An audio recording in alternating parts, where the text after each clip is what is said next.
Hi, folks. Welcome back. Thanks so much for joining. So today, Dan and I, we're going to get into a project that we've both been itching to get to. We have gotten the microgreen bug, and we're going to attempt to establish a winter garden so that we can grow microgreens and things like. We're going to try lettuce and tomatoes too. Anyway, we're going to make us a winter garden today, and we're going to show you our choices and how we're going to go about this. And we're experimenting here, so follow along here. If you have suggestions as you see this build progress, we'll certainly put it in the comments and let us know. And we appreciate all your suggestions, and we're going to get started here right now. So enjoy and follow along, and hopefully you can gain something from this. All right, let's get going.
Okay, we're going to try this again here. So what we're doing here is we're moving this over, and I'm going to explain everything that we've done here so far. First thing you saw us do is we moved this over. It was right next to the window. and we moved it to the center of the room. And are we crazy? Well, the reason is because of temperature fluctuations at that window right there, and that could be very detrimental to your growth cycles. So it'll get too hot in the summer, and it'll get too cold in the winter right there in front of that window, unless you happen to have some sort of amazing, and you may have, but I'm designing this for the average person. As a matter of fact, I'm designing this for the apartment dweller, someone who doesn't have a yard or anything. So we're going to go over how we want to design this, and as you can see, we're setting up a shelf system here, and we're going to have several different types of vegetables growing on here. So the germination times, the type of vegetable, all this is going to be different. And we're going to start at the top, and we're going to work our way down here. Okay, so we're in the center of the room.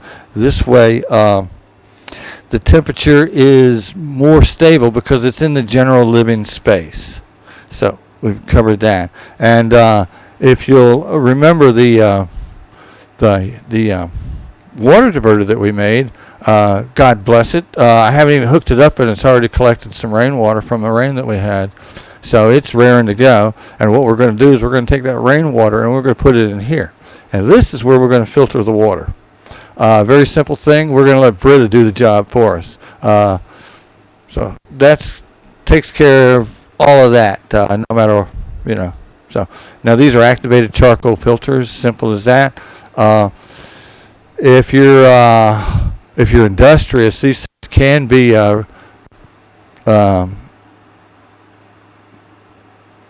reused by simply popping these into an oven for 30 minutes at 160 degrees Fahrenheit, and that destroys everything that's stuck to the activated charcoal inside. It's going to destroy all that, so it's going to reactivate the activated charcoal, and that's so you can reuse them, or you can just, they're not that expensive.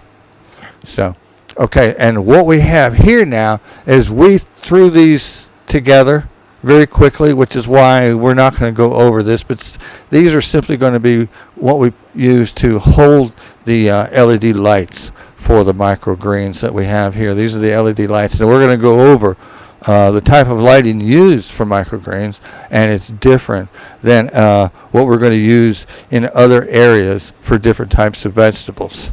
So, the best light to use for microgreens, and if you look it up, is a blue light.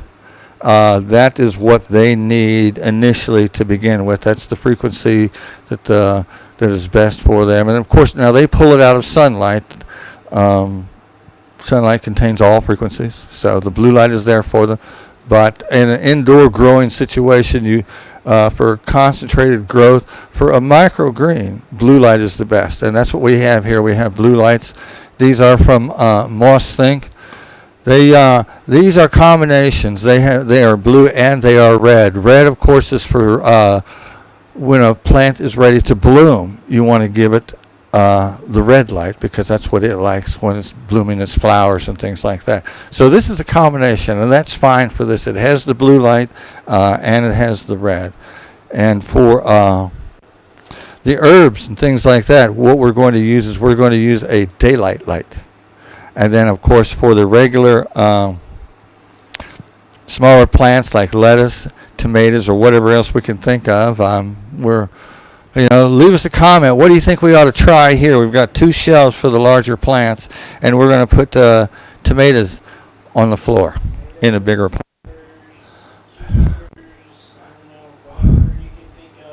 Yeah. Now keep in mind, now this is a winter garden, so you want to pick things that are going to continue to produce all winter long, or that you can replace and replenish quickly, like microgreens. As a matter of fact, microgreens are the ideal winter vegetable.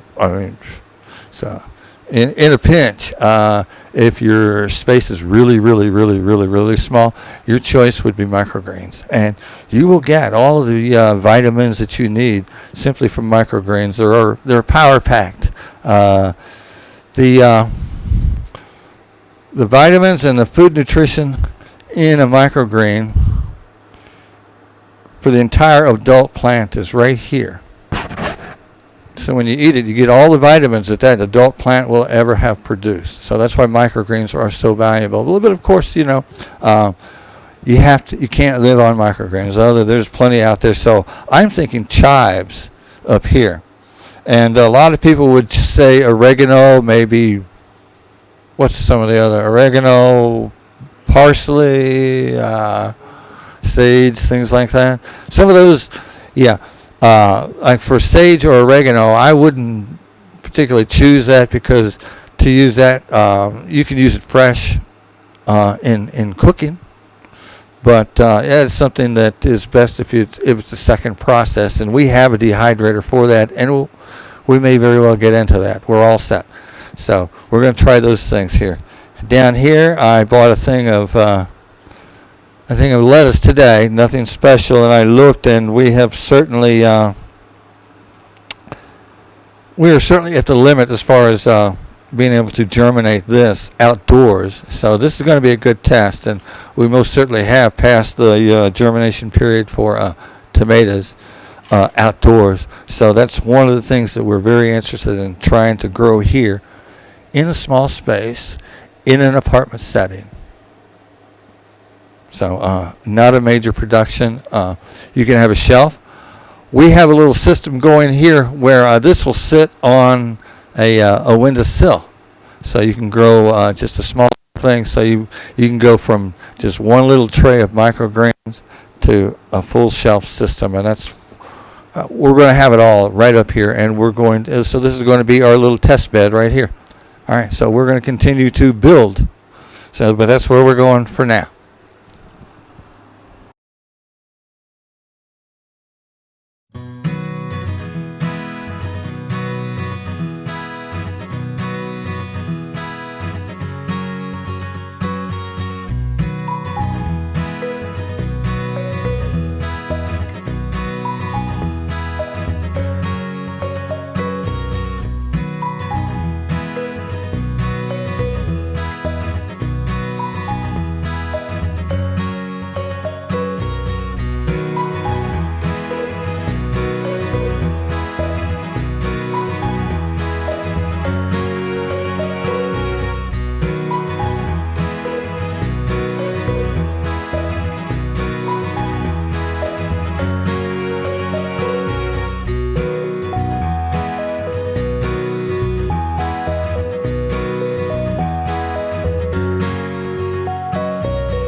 All right, so here we are. We're all together now. We're all lit up.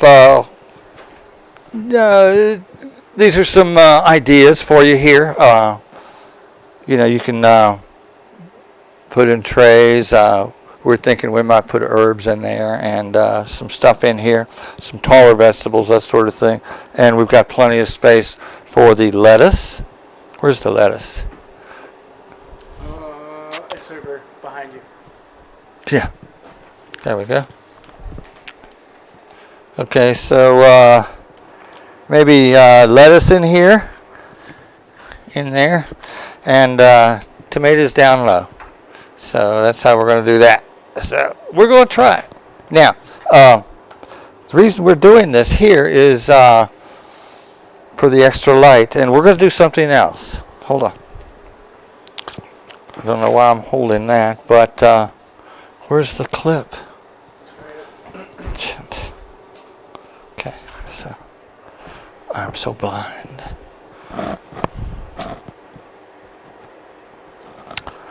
Okay. Now, we could now also add this as well. This is going to be like a little light reflector. In the wintertime, you're going to be very much challenged to be able to get enough light to your winter garden. So something like this can augment, and this will be a great addition. It's going to bounce even a small light around all of your plants, every nook and cranny. And I made those up with foam board.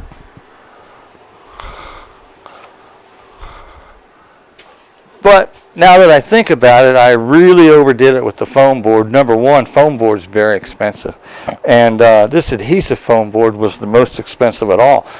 But I thought that would be ideal. That I would put the aluminum foil here, and this would work out just great. Now, on hindsight, I would have used just regular cardboard, and I would have snagged some kid's glue stick for a minute and painted it and just laid it there like that. It would have given me a lot more control. With the adhesive backing, I didn't have any control. As you can see, overlaying it, and it's really bubbled. Not that it matters. It's going to work just fine. And it's a good thing it's pointed in. If it were like that, I don't think I could take it. But there we have that. So this is going to handle our situation, I think, pretty well. We got the lights, we got the reflectors, and we've got it set to the center of the room, so we're going to be as comfortable as the microgreens. And the reason, now microgreens, plants in general, they don't like it really hot. When it's hot outside, they go into hibernation as well, and they conserve water and that sort of thing, which is kind of like what happened right here. Our arugula has slumped over because of the heat in here, and so we're going to have to adjust the temperature just a little bit better, stabilize the temperature, and that's going to be good. But you're going to have good success. We have, I'm rambling on quite a bit, so we had good success with the broccoli and the radish, and the red cabbage is doing very nicely. And the arugula that was really full and luscious fell over this morning before I turned the camera on. But it'll be back tonight. So, in the meantime, though, this is for the modern person, just like us. We're modern people. We run to the store, we grab us a sandwich and a soda, and that's our meal. Now, the cool thing about growing microgreens is it doesn't have to stop there. You can powerize your sandwiches real easy, and I'm going to show you how. So if you eat like a caveman like we do, of course, this is what you're going to do. Believe me, we feel fancy because we got paper plates today. But I'm going to grab me just a little bit of this radish here, and I'm going to drop that right on top just like that. And I've gone from Uh, I've gone from a marginally nutritious lunch to a power-packed, vitamin-packed power lunch. Just with the addition of a few microgreens. All right. I'm going with dangerously. I'm going to take a little bit of both. Oh, you got to say it closer. Oh, I'm taking a little bit of both.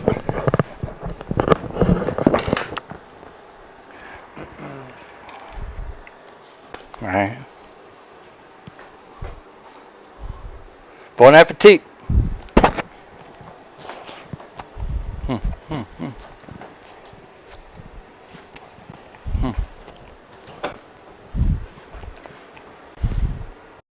All right. So, I think what's wrong with the world today is we just don't eat enough vegetables. What do you think, Dan? What do you think's wrong with the world today? The fact that we don't drink blood from our enemies' skulls anymore would be a good start for me. I totally agree. Bye-bye now.